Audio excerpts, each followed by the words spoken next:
오늘 우리에게 주시는 하나님의 말씀은 시편 67편 1절에서 7절 말씀입니다. 구약 성경 848쪽입니다. 하나님은 우리에게 은혜를 베푸사 복을 주시고 그의 얼굴빛을 우리에게 비추사 주의 도를 땅 위에 주의 구원을 모든 나라에게 알리소서. 하나님이여, 민족들이 주를 찬송하게 하시며 모든 민족들이 주를 찬송하게 하소서. 온 백성은 기쁘고 즐겁게 노래할지니 주는 민족들을 공평히 심판하시며 땅 위의 나라들을 다스리실 것임이니이다. 하나님이여, 민족들이 주를 찬송하게 하시며 모든 민족으로 주를 찬송하게 하소서. 땅이 그의 소산을 내어 주었으니 하나님, 곧 우리 하나님이 우리에게 복을 주시리로다.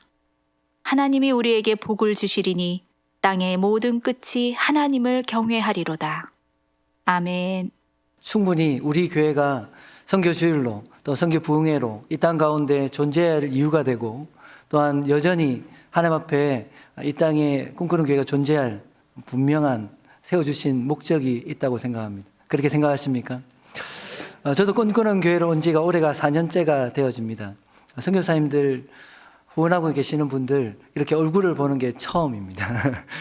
되게 한 몇 분들은 저도 아시는 분들이기도 하지만 이렇게 영상을 통해서 인사하게 되는 거 참 감사하고, 또 그것들을 위해서 수고하신 우리 담당하시는 분들, 또 선교위원회 너무 고생하셨는데 한 번 더 박수하겠습니다.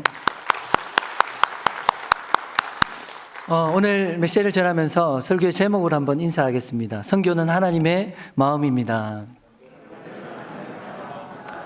또 한 번 더 인사하겠습니다. 그 하나님의 마음을 품읍시다. 선교는 목표가 아니라 수단이라는 말을 들어보셨습니까? 선교주일인데 선교가 목적이고 선교가 가장 중요하다라고 이야기해야 되는데 갑자기 무슨 말이냐 황당해 하실 수 있겠지만, 선교는 목적이 아니라 수단입니다. 그 목적이 있다는 것이죠. 또한 그런 말이 있습니다. 선교는 세상에서 두 번째로 위대한 인간의 활동이다라는 말이 있습니다. 첫 번째가 아니라 두 번째래요. 왜 두 번째라고 이야기할까? 이 말은 앞에 말씀드린 것처럼 선교의 목적이 따로 있다는 것이죠. 인간 활동의 가장 첫 번째 되는 활동이 있다는 것입니다. 그것이 무엇일까요? 제가 질문을 잘 하죠. 많이 하는데 답을 다 하고 계시죠? 첫 번째, 우리가 드릴 수 있는, 우리가 할 수 있는 가장 위대한 활동, 선교의 목적이 있다라면 그것은 예배입니다. 아멘이십니까? 하나님 앞에 가장 위대한 활동, 드릴 수 있는 최선의 것이 우리가 드리는 예배임을 믿습니다. 그 예배를 하나님께 온전히 드리는 꿈꾸는 교회 성도님들 될 수 있기를 간절히 소원합니다. 동일한 관점에서 우리가 잘 아는 존 파이퍼 목사님은 열방이 기뻐하게 하라는 그 글 속에 그런 말씀을 하십니다. 교회의 궁극적인 목표가 무엇이냐? 목표는 선교가 아니라 예배다라는 말을 합니다. 또한 선교가 이 땅에 존재하는 이유가 뭐냐? 그것은 예배가 이 땅에 존재하지 않기 때문이라고 말씀하시죠. 마지막으로는 마지막까지 궁극적으로 남게 되어질 것이 뭐냐? 그것은 선교가 아니라는 것입니다. 뭐가 끝까지 남게 되냐?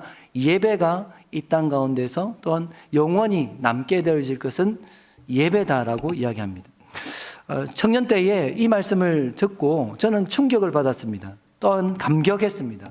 그 이유가 있다라면 개인적으로 이 말씀을 통해서 선교가 얼마나 중요한 것인가, 선교가 얼마나 필요한 것인가, 왜 우리는 선교를 해야 하는지를 개인적으로는 정리할 수 있었기 때문입니다. 존 파이퍼 목사님이 말씀하시는 것은 예배만 중요하고 선교는 중요하지 않다는 말씀을 하시는 것이 아닙니다. 목사님이 말씀하시는 선교란 무엇입니까? 인간의 가장 위대한 활동인 예배, 교회의 궁극적인 목표인 예배를 세우기 위해서 선교하는 것이다 라고 말씀하고 있는 것이죠. 예배가 무엇이냐? 예배는 이 땅에 선교가 존재하는 이유이고, 우리가 선교를 멈추지 말아야 될 이유가 뭐라고요? 예배라는 것입니다. 그것이 얼마나 중요한지를 우리는 알아야 되는 것입니다. 결론적으로 말하면요, 선교지에는 없는 것이 있습니다. 없는 것이 뭐냐면 하나님을 예배하는 예배자가 없습니다. 또한 하나님께 드려지는 예배가 없습니다. 선교지에는 그게 없어요. 그렇기 때문에 우리는 선교해야 하는 것입니다. 하나님은 예배받기를 원하시는 분이십니다. 그것을 믿으십니까? 하나님은 우리들의 예배뿐만 아니라 온 민족, 온 열방이 하나님 앞에 예배하는 일들, 그들로부터 예배받기를 원하시는 분이십니다. 아멘이시죠? 오늘 읽었던 시편의 말씀은 그것을 잘 표현하고 있습니다. 1절 말씀에 뭐라고 이야기합니까? 하나님은 우리에게 은혜를 베푸사 복을 주시고 주의 얼굴빛을 비추어 달라고 이야기합니다. 이전의 말씀에는 주의 구원을 모든 나라에 알려주십시오라고 이야기하죠. 그러면서 3절에 뭐라고 이야기합니까? 하나님이여 민족들이 주를 찬송하게 하시며 모든 민족이 주를 찬송하게 해달라고 이야기합니다. 4절에는 온 백성이 기쁘고 즐겁게 노래하라고 이야기합니다. 성도 여러분, 여기서 시편 기자가 이야기하는 하나님 주를 찬송하고 찬송하게 하고 하나님 기뻐하고 즐거워한다고 할 때 이 모든 행위들이 뭐라고 생각하십니까? 하나님을 향한 예배인 것이죠. 단순하게 노래하는 것이 아니라 하나님 앞에 경배하고 예배하는 것을 이야기하는 것입니다. 그런데 중요한 것은 뭐냐면 그 예배가 누구로부터 드려지는 예배냐는 것입니다. 누가 드리는 예배입니까?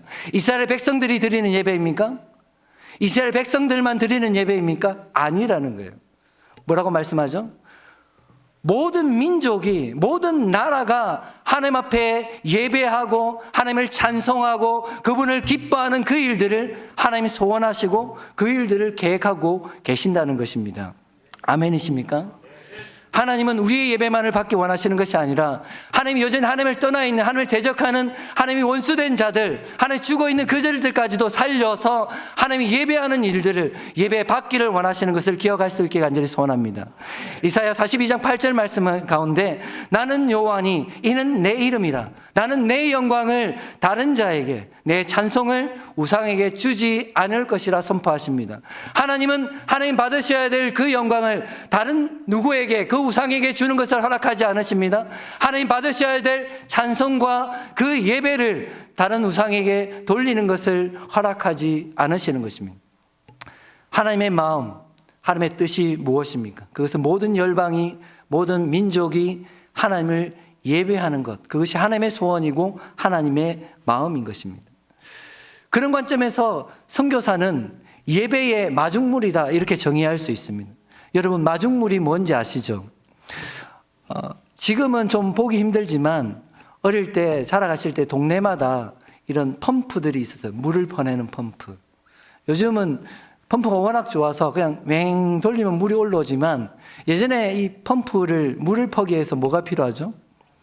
마중물이 필요한데 한 바가지 물을 퍼서 위로 물을 부어야 그것을 마중물이 되어서 펌프질을 하면 물이 올라오는 것입니다.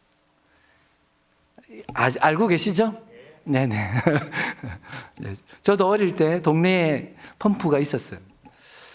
물을 퍼내기 위해서, 더 많은 생수를 퍼내기 위해서 필요한 것은 한 바가지의 마중물이 필요한 것입니다.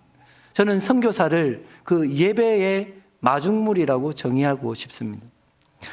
하나님을 예배하는 예배자가 없고 하나님께 드려지는 예배가 없는 그 선교지에서 선교사는 그 땅으로 건너가서 그 땅에서 예배하는 자로 사는 자입니다. 또한 그 땅에서 하나님께 예배드리며 하나님이 살아가는 그 사람이 선교사인 것입니다.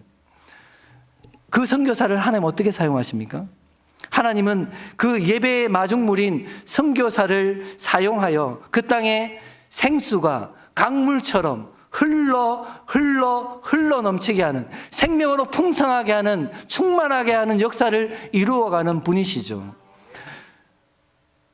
이전에 제가 전했던 말씀을 기억하시죠? 우리 속에 계시는 성령께서 우리를 통하여서 생수의 강물이 우리를 살릴 뿐만 아니라 우리가 속한 가정과 사회를 살릴 것이라 말씀드렸어요. 우리 교회를 통하여서 동일하게 이루실 일들이 이것입니다. 하나님 선교 예배의 마중물로 선교사들을 보내신 이유가 그것입니다. 그들을 마중물 삼아서 하나님을 예배하는 자들이 없고 예배가 없는 그 땅에 생명으로 풍성하여지고 하나님이 예배드리는 하나님의 백성으로 풍성하게 만들어주시는 그것이 하나님의 뜻이고 하나님의 역사인 것이죠. 그러기에 선교사에게 있어서 참 중요한 사명이 있다라면 그것은 선교지에서 살아내는 것입니다. 그것이 쉬운 것 같지만 너무 어려운 것입니다. 특별히 지금이 코로나가 장기화되고 있습니다. 장기화되면서 선교지에 살 수 없어서 돌아오시는 선교사님들이 너무나 많습니다. 그곳에 살지만 그 삶을 유지하기가 너무나 힘들어집니다. 왜일까요?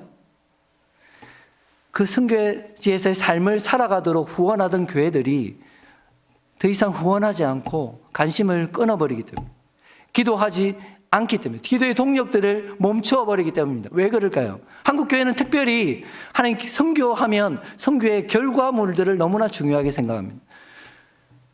코로나 상황이 되어지면서 눈에 드러나는 어떤 사역들을 할 수가 없어요.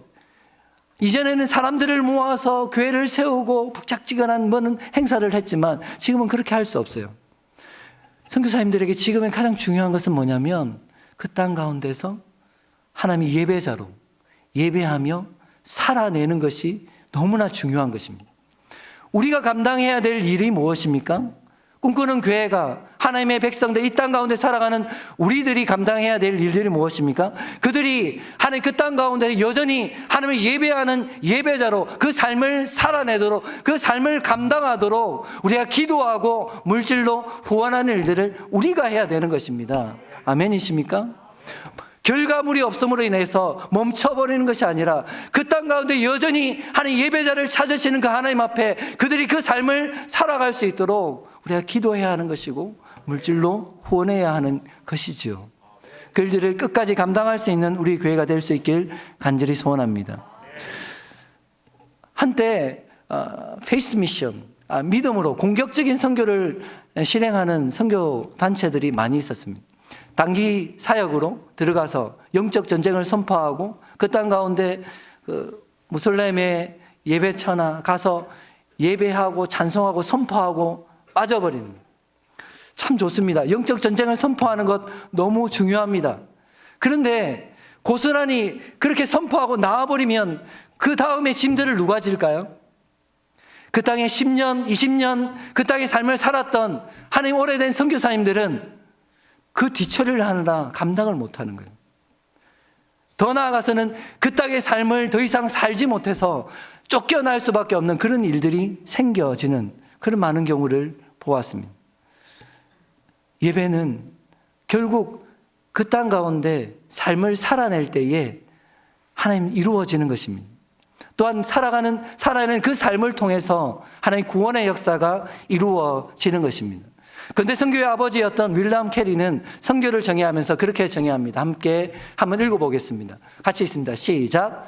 선교란 예수 그리스도가 없는 마음을 향해 복음을 전가하는 성도의 총체적인 삶의 현장, 즉 성도의 삶 자체가 선교가 돼야 한다.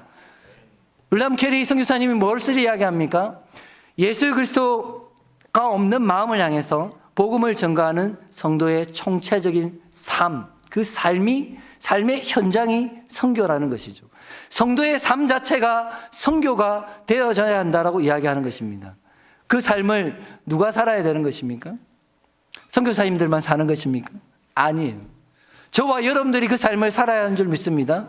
또한 우리를 통하여서 하나님, 우리가 또한 부름 받는다라면, 보냄을 받는다라면 그 땅 가운데 가서 하나님 그 삶을 살아가는 자들로 헌신할 수 있기를 간절히 소원합니다.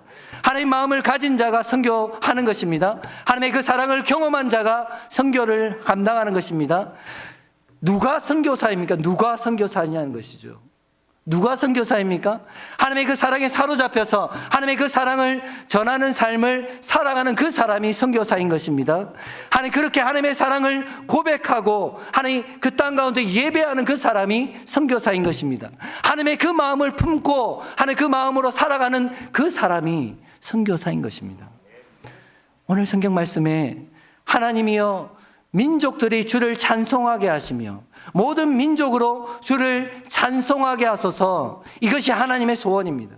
모든 민족이, 모든 나라가 하나님을 향해서 예배하며 찬송하며 그분을 기뻐 찬송하고 즐거워하는 그 일들이 이루어지는 것, 그것이 하나님의 뜻이고 하나님의 마음인 것입니다. 그 마음을 품어야 될 자들이 누구입니까? 하나님의 그 마음을 품고 하나님 예배하는 삶을 살아야 될 그 사람이 누구입니까? 네, 선교지에 있는 선교사님들이 아니라 가장 먼저는 이 땅의 삶을 살아가는 저와 여러분들임을 기억할 수 있게 간절히 소원합니다. 하나님의 그 마음을 품고 그 마음을 품은 채로 하나님을 예배하는 삶을 살아가는 우리가 되어야 될 줄 믿습니다.